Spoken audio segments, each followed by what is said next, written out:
بہت شکریہ. جی بہت جی میناز اکبر عزیز صاحبہ. بہت شکریہ اسپیکر صاحب. میں سب سے پہلے نور مقدم کے والدین سے افسوس کرتی ہوں اور ان کے لیے دعا کرتی ہوں کہ اللہ تعالیٰ ان کو اپنے جوار رحمت میں جگہ دے. اور اسپیکر صاحب جو آج میں بات کروں گی میں کوشش کروں گی کہ میں سارے پاکستان کی خواتین کی عکاسی کر سکوں کہ وہ اس وقت کس قدر دردناک سچویشن سے گزر رہی ہیں. ایسی انسیکیورٹی، اتنا ڈر میں نے کبھی خواتین میں نہیں دیکھا. ہر بچی سے بچی پیدا ہونے کے بعد سے لے کے بوڑھی ماں تک اس وقت پاکستان میں سیف نہیں ہے، بالکل بھی سیف نہیں ہے. نور مقدم کے کیس کی بات آتی ہے تو میں اپنی جو ہماری پولیس ہے اور ہمارے باقی انسٹیٹیوشنز ہیں ان کی تعریف کرتی ہوں کہ انہوں نے جو کلپریٹ ہے، جو مرڈرر ہے، جو سلوٹرر ہے ظاہر جعفر، اس کو پکڑ لیا ہے. مگر سر یہ کوئی نشاندہی نہیں ہے کہ وہ کیس انصاف دلائے گا.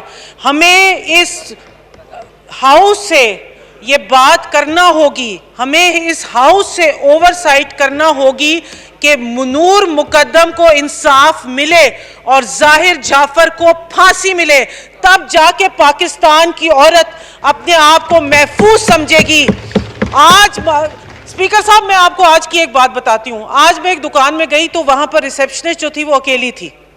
کاؤنٹر پہ جو لڑکی بیٹھتی ہے اس کے ساتھ ایک اور خاتون بیٹھی تھی. تو میں نے کہا آپ تو یہاں نہیں ہوتی؟ تو انہوں نے کہا میں ساتھ بینک میں ہوتی ہوں، مجھے انہوں نے بلا لیا کیونکہ یہ اکیلی تھیں، ان کے ساتھ جو صاحب ہوتے ہیں وہ نماز پڑھنے کے لیے گئے تھے. یہ بہبود بوتیک ہے، اس کی میں بات کر رہی ہوں. تو میں نے اس بچی سے پوچھا کہ کیا؟ اس نے کہا آپ نے وہ نور مقدم کیس نہیں سنا؟ میں اکیلے اس دکان میں نہیں بیٹھ سکتی. مین سٹی سینٹر آف اسلام آباد، اور یہ جو قتل ہوا، یہ جو گلا کٹا، مین سینٹر آف اسلام آباد. اس کو سپیڈی ٹرائل میں ہونا چاہیے، اس کو اینٹی ٹیررسٹ کورٹ کے تحت ہونا چاہیے، اور ہم مہینوں میں، سالوں میں نہیں مہینوں میں اس کا چاہتے ہیں، اور سر عام اس کو پھانسی لگنی چاہیے. بہت شکریہ. بہت شکریہ. جی جناب عظمیٰ ریاض صاحبہ.